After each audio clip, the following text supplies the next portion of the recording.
Welcome to the Living the Dream podcast with Curveball. If you believe, you can achieve.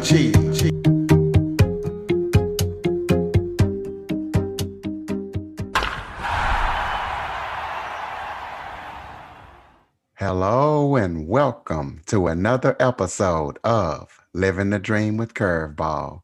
I am your host, Curveball, and today I am joined by Andrew Allemann. He is a podcasting expert, the founder of podcastguest.com, and on that service, 20,000 people have used it to either book guests or to be booked on podcasts. So we're going to be having a special episode today for anybody thinking about starting in podcasting and for the experienced podcasters as well.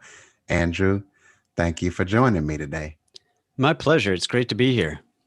Why don't you start off by telling everybody, a little bit about yourself, a little background, maybe where you're from, how you got started in this, and anything Sure. else you might want the audience to know. Absolutely. So I live outside of Seattle now, but I grew up in St. Louis and lived in Austin for 20 years. So have lived in a few different places, and I've always been into kind of niche media, right? So any type of media with a very specific topic, and that's kind of how I got into podcasting. I have a podcast about domain names, and that led me to also create the podcastguests.com service. How long has the podcastguest.com service been around? And for those who don't know, explain to them what that service is and what it does. Right. So I started that service about 4 years ago.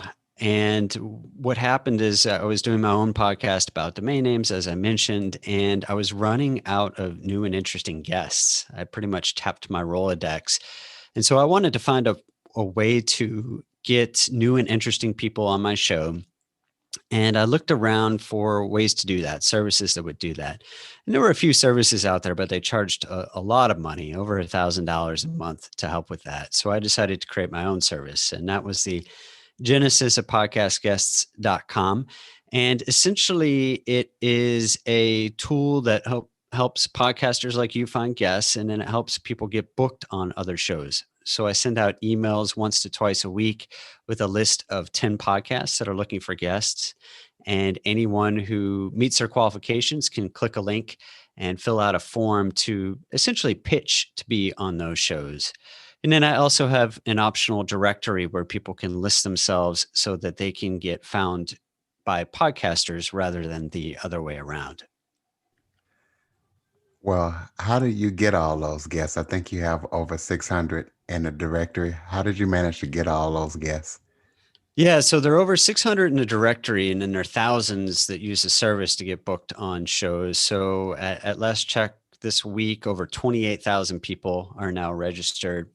And it started out with very few. It started out with about 100 people. I just reached out to a number of podcasters and said, "Hey, do you have the same problem I have? And are you interested in helping me solve it? Do you want to be on this platform for free?"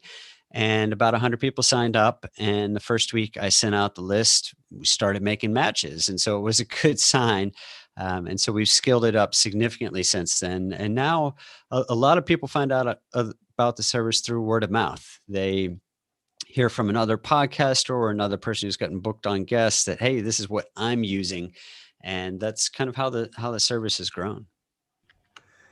Well, let's say there are people out there thinking about starting a podcast. Mm. How do you know if it's right for you? And what advice would you give a person to know if they should start one or not? So I think the first thing I tell people that are thinking about starting a podcast is to be a guest first, because it'll give you a taste for what kind of preparation needs to be done and what it's like and make you comfortable with it. But then you need to realize that being a podcast host is like 5x or 10 times as much work as being a guest on a show. Because when we're done recording today, I know you have work to do, right? You have to put it together. You might make some edits. You have to publish it. You have to You had to come up with questions to ask today and those sorts of things. So there's a lot more work to being a podcaster than being a guest. So I think a good way to test it out and see if you are fit for it, see if it's something you want to do, is to start by being a guest. And then if you really enjoy that, if you like being interviewed and you think you might like being the interviewer, then maybe it's time to start a podcast. If you decide to start a podcast, the thing I encourage people to do is to not overthink it. I think a lot of people I'm going on my own experience. When I started, I waited 3, 4, 5 months before I launched it because I wanted to get everything perfect before starting. And really, it's you don't need to get the perfect sound setup. You don't need to have everything perfect just to get started. I would encourage people to get it out there, start their podcast, and then you can improve it over time. What are some of the biggest mistakes that you see new podcasters make when they get started?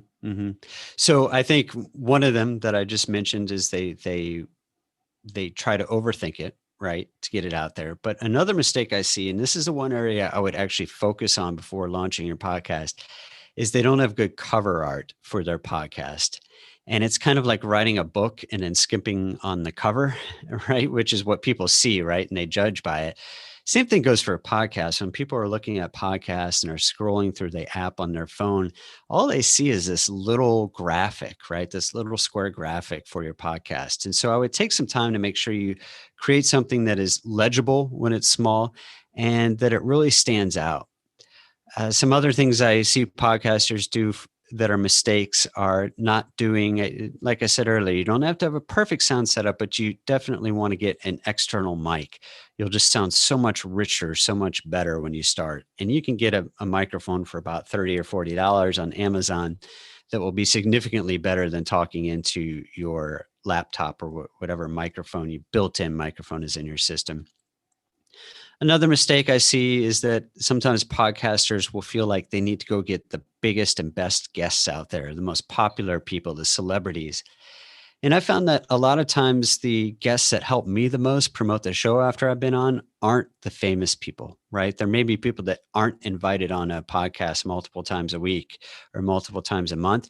They're the ones that will actually put the effort into improving, helping to promote the show after they are on it. Yeah, because some people you have on, they won't help you promote it even though you send them the link. Exactly. What are the benefits of being a guest on a podcast, or the benefits of podcasters having good, reputable guests on their podcast? Yeah, so a lot of that goes to the it's kind of everyone helping each other out, right? And so the number one way to grow your own podcast is to be a guest on other podcasts because you're talking to people that already listen to podcasts. Maybe they're interested in what you have to say, and then they'll come listen to your podcast. Maybe while they're even listening to that podcast, they'll scroll in their app, they'll find your podcast and subscribe to it. And so I always tell people, whether you're the guest or you're the host, it's all about helping each other out. And so after that show airs, it's great that the host of the show is going to promote it, the guest of the show is going to promote it. And that is the sort of kind of the patting each other on the back, if you will, helping each other out that really makes podcasts successful.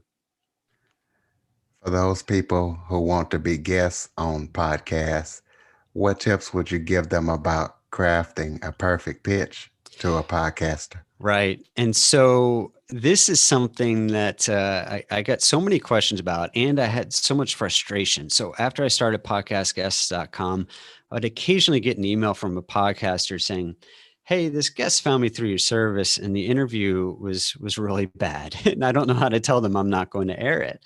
And I got to talking to them, and we had a lot of shared experiences. Right, the guest had really bad sound quality. They called in from a loud place. They weren't prepared for the questions that they should have known would be asked. Right, they're right up their alley.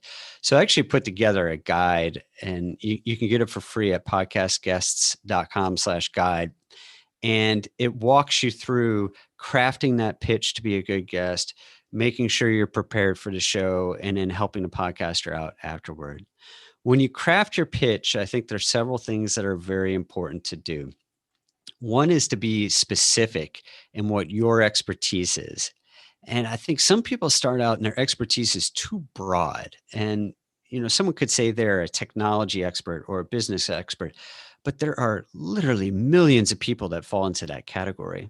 And I think when you pitch to someone, you want to be much more specific about what you can bring to the table, what sort of expertise you can bring. Go as narrow as you can while still being applicable to that podcast. And you'll want to create what's called a one sheet, which is basically a pitch page about you that you'll send to this podcaster. On that one sheet, you'll want to talk about some of your background, previous podcast experience, if you have any, what makes you an expert. So if you have any awards or recognition in there. And then I always suggest to people to add two things to this one sheet that a lot of people leave off. One is a list of suggested interview questions. Even if the podcaster doesn't use them, it makes their job so much easier because it kind of gets their creative juices flowing. They can create content around that and questions around it.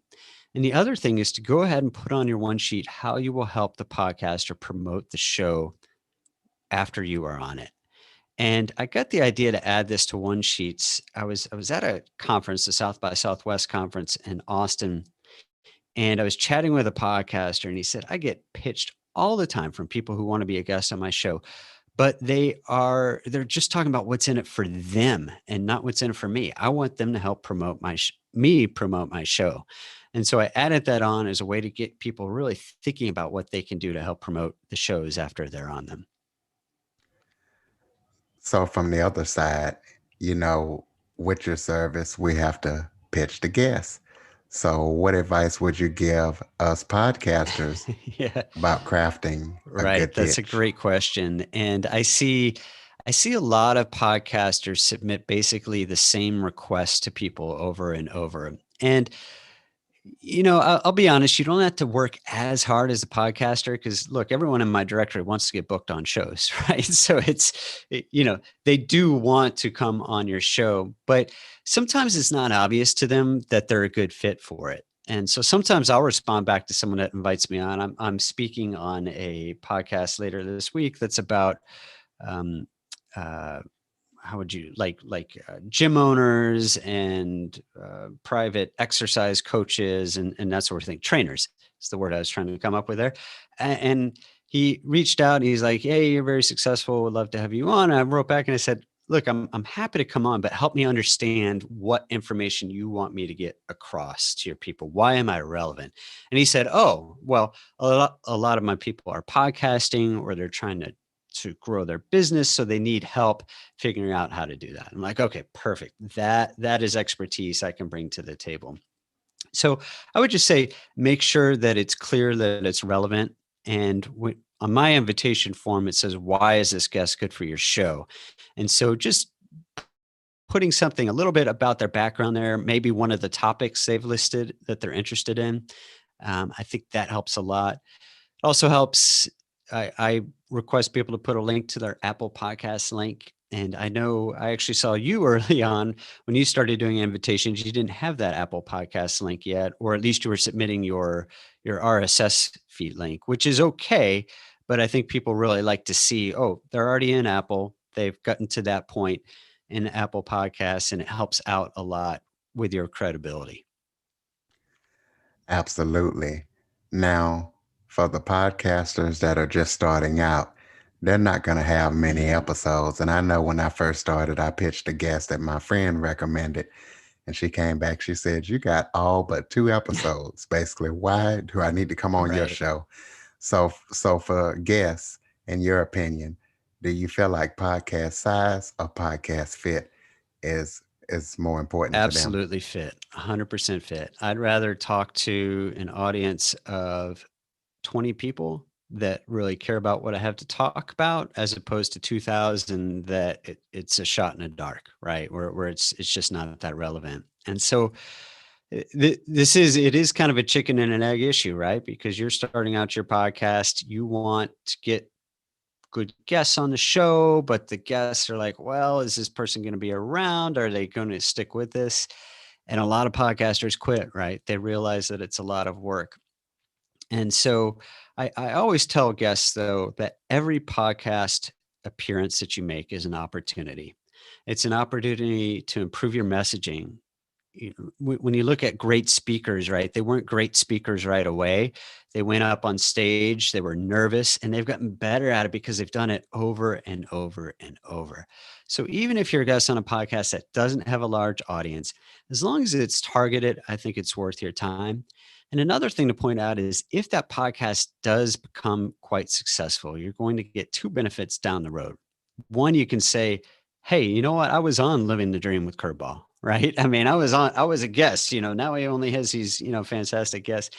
The other thing is that people will subscribe and listen to the back catalog. So they'll go back. Maybe the show isn't huge now, but when it gets many years down the road and it has a bigger audience, a lot of people will go back and listen to some of the earlier episodes. So you can get some benefit from that, even if the audience isn't huge right now.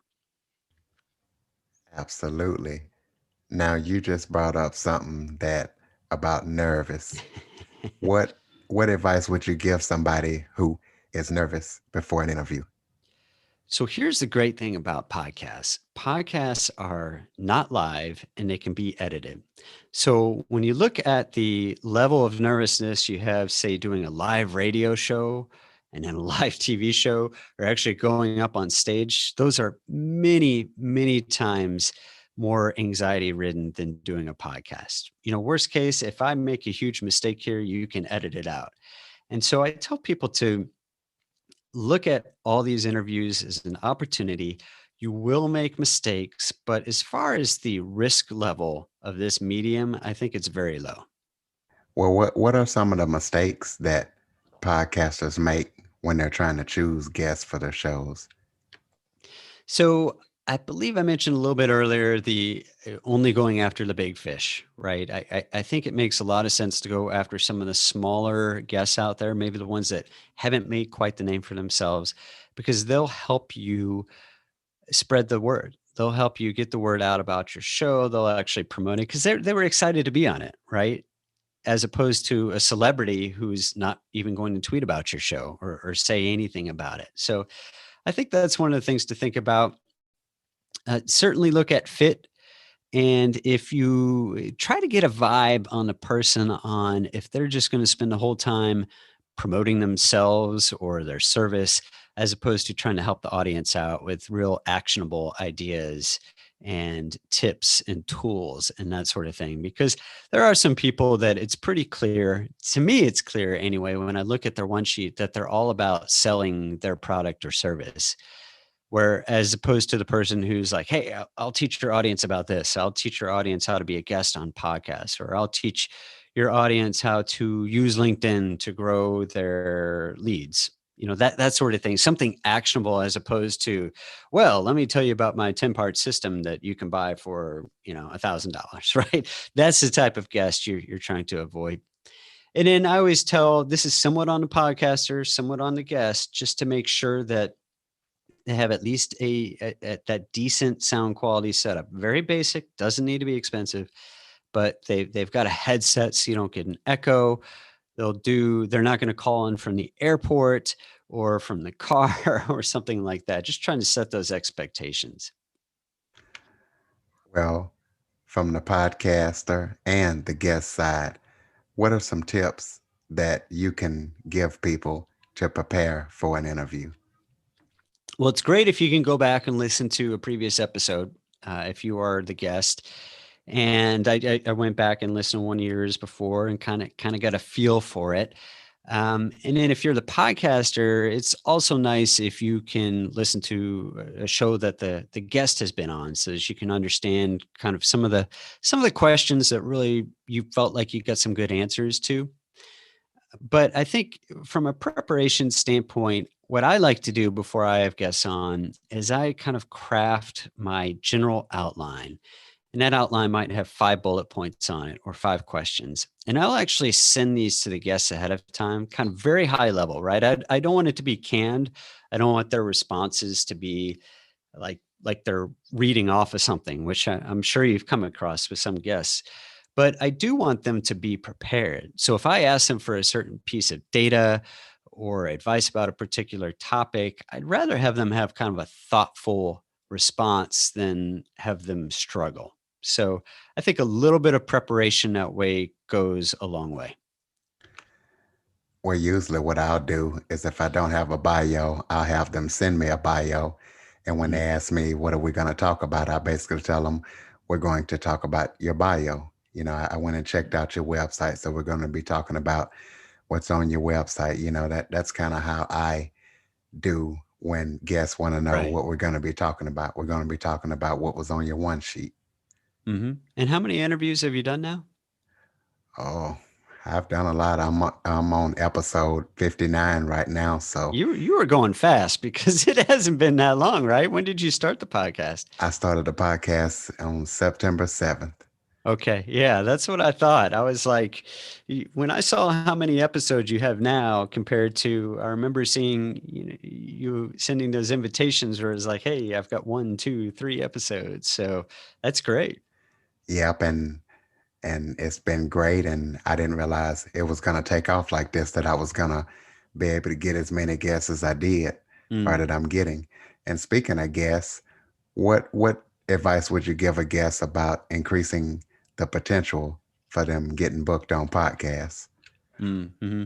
So I always tell people if you do a great job on other shows, you're going to get invited on to more. And so when I listen to someone on a podcast and I think, wow, they had insightful answers, they weren't just pitching themselves as their products the whole time. That to me is a sign of someone I want to invite on my show. Another person I'll invite on my show is someone that I see out there promoting the podcast that they've been on. Those are kind of some keys that I look for. Are there any new features that you guys are working on podcastguest.com, and any projects that you have coming up as far as that or anything else? I've tried to keep it as simple as possible, and I have been making improvements. A lot of them are kind of in the background, but I don't think it needs to be a from A to Z, all the steps of having a guest on your show. I can't be the best at everything. I want to be the matchmaker that brings the guests and the hosts together. And so I wouldn't say I have a bunch of new features. I am working with my developer to make it a little bit easier to invite people onto your show. As you know, you fill out a form each time, and I'm sure you agree it'd be great if the stuff that stays the same, like the URL to your Apple link, was already pre-populated, right? It would make it a lot easier. And so I'm working on some small things like that, but not any great big features. I mean, at its core, the service is scaled so much because it is fairly simple to use, right? It's an easy concept. Hey, I'm going to get an email every week, once or twice, with a list of shows I can pitch to. And for those podcasters, it's great because they're going to get a lot of pitches. They're depending on the topic. Like for a show like yours, I wouldn't be surprised if you got over 100 pitches just from being included in that email. So it really helps the podcasters get a lot of guests lined up. And then for the guests that really want to take it to another level, that want to get serious about it, I always encourage them to go the paid route and get that premium level in the directory, which gets them a lot of exposure. It gets them exposure on a rotating basis in these emails that go out to 28,000 people. And for a lot of podcasters, excuse me, for a lot of experts, for a lot of guests, that makes a lot of sense. Yeah, actually, my podcast is going to be listed in one of the emails Jessica just emailed me Oh, awesome. a couple of days ago. Yeah, S- you're going to, well, I certainly hope that you get a lot of pitches. The one challenge I hear from podcasters after they're featured is, okay, I don't know where to start, because they just got so many pitches, and some of them, some of them won't be a fit, right? And I always encourage the experts to only pitch to shows that are an exact fit, but some of them you'll look through and you'll be like, not really for me. But hopefully, a lot of them will be on the mark. Absolutely. So why don't you go ahead and throw out your contact information that you want listeners to connect with you? Give out definitely the website to the service, Sure. and so they can sign up, and anything else that you want the audience to know before we go. Great. Yeah, you can sign up for the service for free at podcastguests.com. And the welcome email will actually come from me. So you'll have my email address right there after you do that. If you have any questions at all, I'm always happy to help people out. Ladies and gentlemen, Andrew Allemann. Andrew, thank you so much for joining me today. Hey, thanks for having me on. And listeners, if you find this show useful, please like, rate, and review after listening.